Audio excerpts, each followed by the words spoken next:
Yebam. The Philaman at Nasi. Na yenim Tell a friend. Sure. Kotoko, we are exclusive. And yeah, say. say. Yes. And I come the amount that air. Okay, na. Opemsuo ni baby at 12. Guardia. No, we say. Afe ena bibia ekle. Okay. Enti se obekotko feles sere emos olobo frempo kan kwame. Ha na abenya. Uja na ku bibia kwam o ha ho omo betie akoka. Sure. Enti tie feles ena but kwame yanko mate. Mami ni ka fa nko has. Okay. Na yenim komo. Patrick Razak Omotoyosi. Kwame unim say last obo team. 3 years ago. 3 years ago. Yeah, 3 years ago. Okay. And Obo Bazooka Division 2. Okay. Oh, Eastern Region. 3 years ago. Okay. Last Obo team. Patrick Razak. Nano Yawada. Last week Thursday. Yeah. So me can ask Wednesday. Yeah, okay, on Wednesday. On the team no ebe. Yeah. Na de chie. No koye training. No koye training. Na empanimfo he no. Enti no yemo season ni wie no wasan ma ha sa. Man nyobia on about man 1 year contract. 1 year contract so. Serving no 29 years.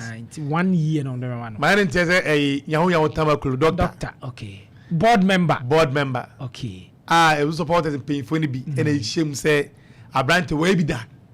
Inside the notify on man MBA trials normal way. It's a 1 year contract. Okay. And now Patrick Razak. The Robert Mutia. Yes. Patrick S. But not normal say in bet over. Yes.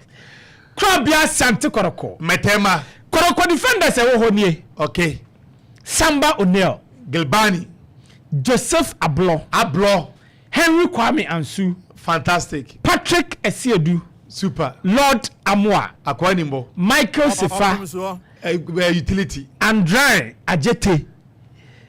Adrian. Mawono na. I didn't tell me a DSA. On say Lord Amwa Bayen. Okay.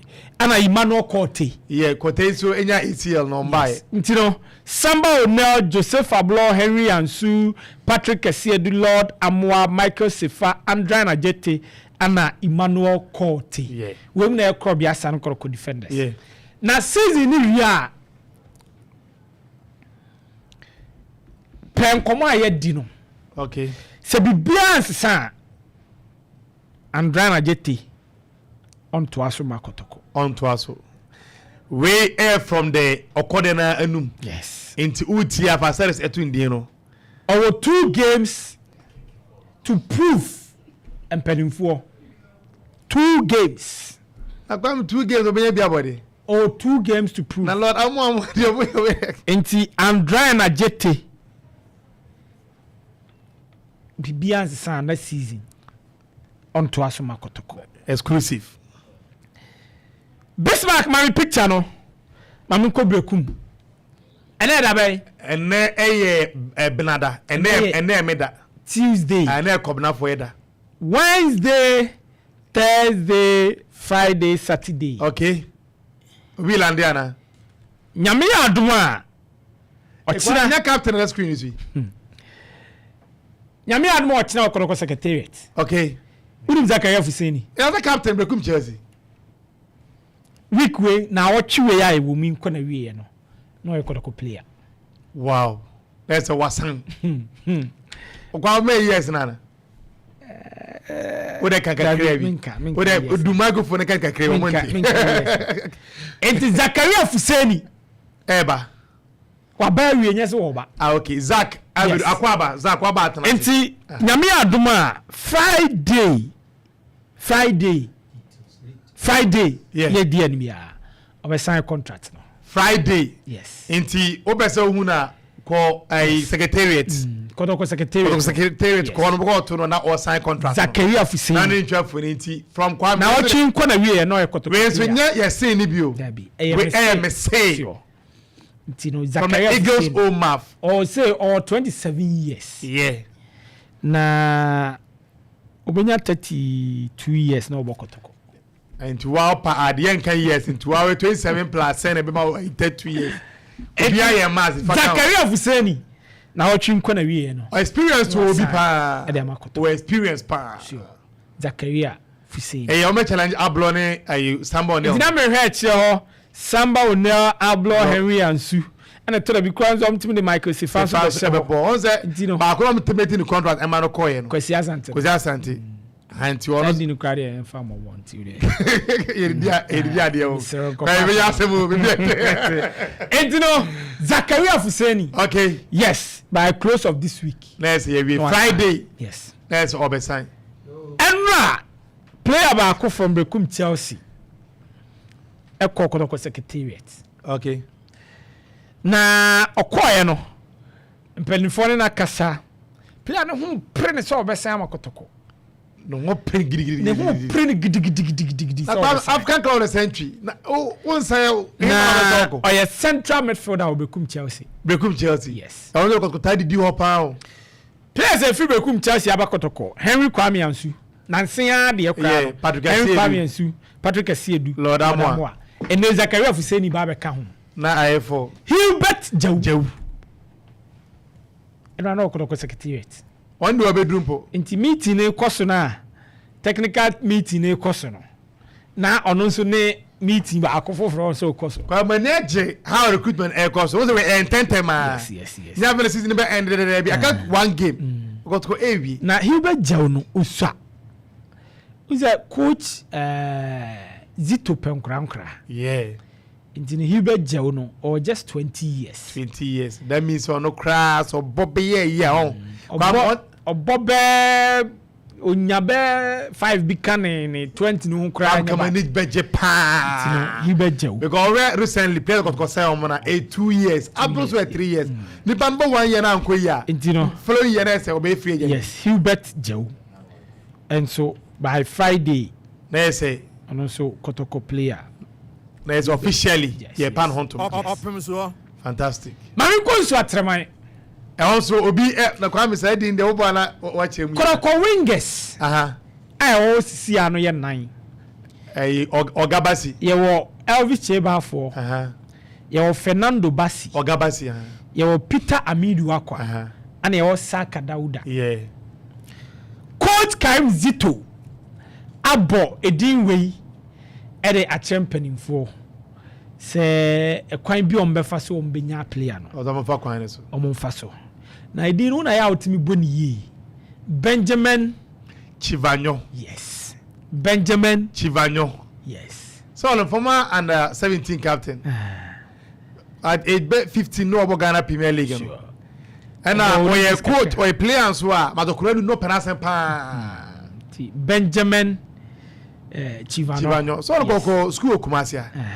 Me dey go school there me dey me hwo. Oh mate, on the we talking about getting players from the local enclaves. Okay. Because Bane sound say pull people to the stadium. Okay. You know, anonso Sunday no stadium. No to the stadium. Yes. Na kwa me an captain. Arechi Monday. Tell me who na me konin na.